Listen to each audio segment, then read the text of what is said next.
viewers who sent us these delicious recipes. Yes, great day for a barbecue. If you have any more barbecue recipes, please do send them to us and we can put them in our barbecue book, which is getting fatter and fatter by the minute. If you're wondering about the origin of those doggy burgers, well, they are so called because Jill West, who sent us the recipe, first of all tried them out on her dog Whiskey. Well, he seemed to like them, and I think they're pretty good as well. Actually, I could have done with something pretty meaty when I helped to prepare those beautiful old steam engines for the celebrations marking 150 years of the Great Western Railway. It all began back in January in the freezing snow when I travelled to Didcot to join the Great Western Society, who had some very spectacular anniversary plans. The volunteers were already working hard on their giant locos to get them ready for the special steam fortnight, which began last week in the May sunshine, and it was a long, tough job. Getting ready for the opening day involves working not just on all the Hall and Castle-class locos at Didcot, but on some special guests as well. This is no ordinary engine, and riding on the footplate of our very own 532 Blue Peter. And it's a great occasion for her as well, because she's ventured away from our home in Dinting for the first time in 8 years to make a special guest appearance at the Great Western's 150th celebration. As I jumped off Blue Peter's footplate, I met Mick Dean, who I'd last seen in January. Better weather than when we were in the snow before. Oh, yes, far better. So what do you think of her? He's looking pretty good. Yes, not bad condition. I'd forgotten how big she is, because it's quite a size. Should we go and have a look at some of the other stars? Yeah, righto then. Some of the other great locos, like 5224 from Loughborough, had come by road on low loaders. But when an engine is hauled dead on wheels along the main line, the pistons have to be removed to stop them seizing up. Because each piston rod weighs nearly a ton, you need a crane to help put them back on. It's a very delicate job. Crane man's doing a good job. Oh, yeah. Very experienced chap. Very experienced. I can see he's done it before. Oh, yeah. I helped Didcot volunteer Stuart Brighton lift the cast-iron piston rod from its travelling position on board 8431 from the Worth Valley Railway in Yorkshire. The other side of it's a bit close on. With some clever manoeuvring from Jerry, the crane driver, we got the piston onto the ground. Putting a rupture on the other But side. getting it back on the wheels is a matter of sheer brute force. Okay. Okay. 1, 2, 3. Go forward. Back a bit. That's it. It's actually on the pin, but only on the end of it. 532's pistons were already in place, so I went to help her drivers, Cliff Howell and Mike Stevens, get her ready for steaming the next day. Quite a few things on steam engines, steam tests and brake tests. Never actually fired one, so I'd love to have a go at firing one. You can show me what to do, Cliff. What we're going to do is some lighting up now. And all fireboxes are lit this way, are they? Yes, Yeah. on most steam engines you light an engine this way. Yeah. I put paraffin-soaked rags and wood on the shovel ready for lighting up.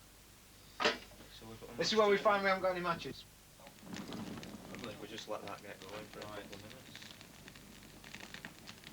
Rare old blaze, yeah, it doesn't take long, does it? You put it just inside so the salt doesn't come right in the can. All the way in. This is a great thrill, I've always wanted to do this. You see just how big that firebox is now? Yeah, it's quite a size, isn't it? And just tilt it over now. That's right, yeah. Just... Right, here we go. Cliff and Mike would have to wait several hours for the steam pressure to build up so they could check the 532 was in peak condition. An unbelievable amount of hard work and elbow grease has gone into getting the shiny dark green GWR locos looking their very best for such a big occasion. I polished up the nameplate on the splendid Hinderton Hall and then shunted the Great Western Society's pride and joy 5051 Driswillan Castle out of a siding.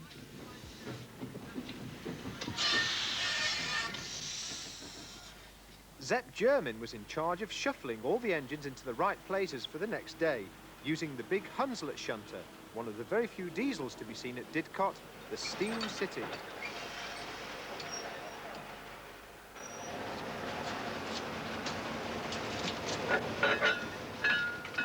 How many engines engines will you have steaming tomorrow, Zeb? About 11. Are they all in position, or have you still got a lot more to move? We've still got one or two still to move, but most of them are there now. I see you never had so many down here, have you? Never before, anyway. Yeah. That's great. Well, let's hope the sun stays anyway. I hope we get lots of people. Yeah. Next day, the sun did shine, and the crowds flooded in aboard modern diesels from Paddington to see what promised to be a vintage display of Great Western steam.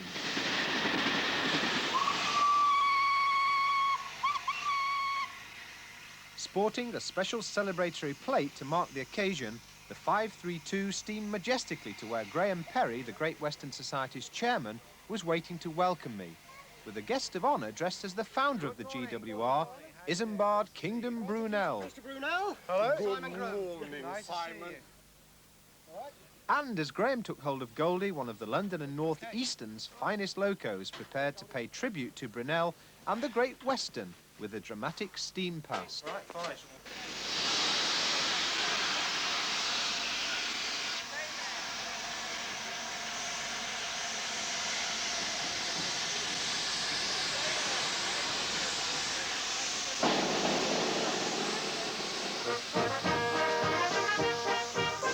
As the 532 pulled away, the Wantage Silver Band struck up a familiar tune in her honour.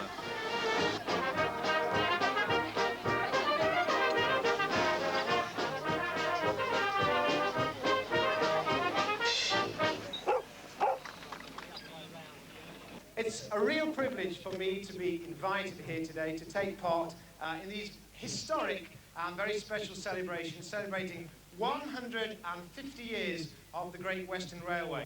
I believe we have an important task to do with this flag. So if I can remember what I used to do when I was in the Boy Scouts, hopefully we'll get it right.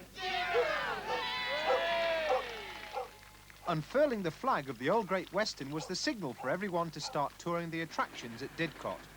Today's diesels rush past on the same main line that Brunel built for the speed of Hinderton Hall and Dressylwyn Castle.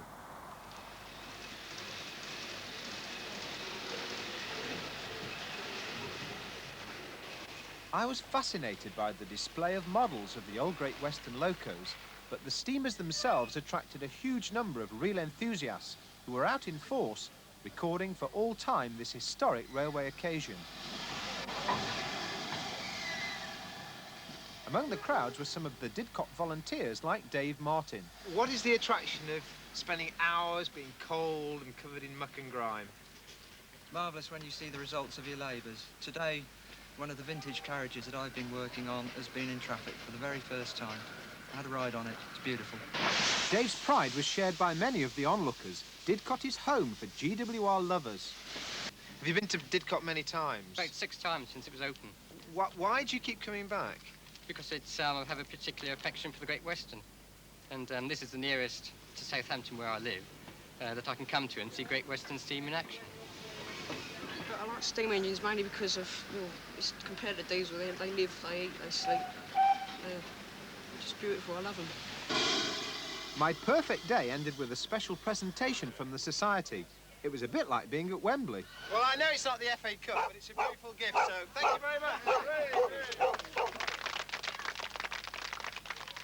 Along with thousands of others, I thoroughly enjoyed my day at the opening of Great Western 150.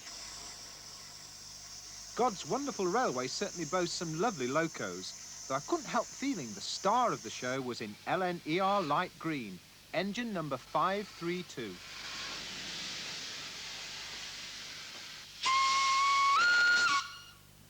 Brilliant engine, that. Yeah. What a marvellous present that is. Gorgeous. Yes, it's a lovely gift. It's an old signal lamp, and they've rigged it up so that it works either by electricity. There's a plug on it, so you just plug it in normally, or it'll work on oil as well. So it's a dual-purpose light. Thank you very much. Now, when will the 532 Blue Peter be returning to her home in Dinting? Well, basically, it depends when British Rail can get her back up to Dinting.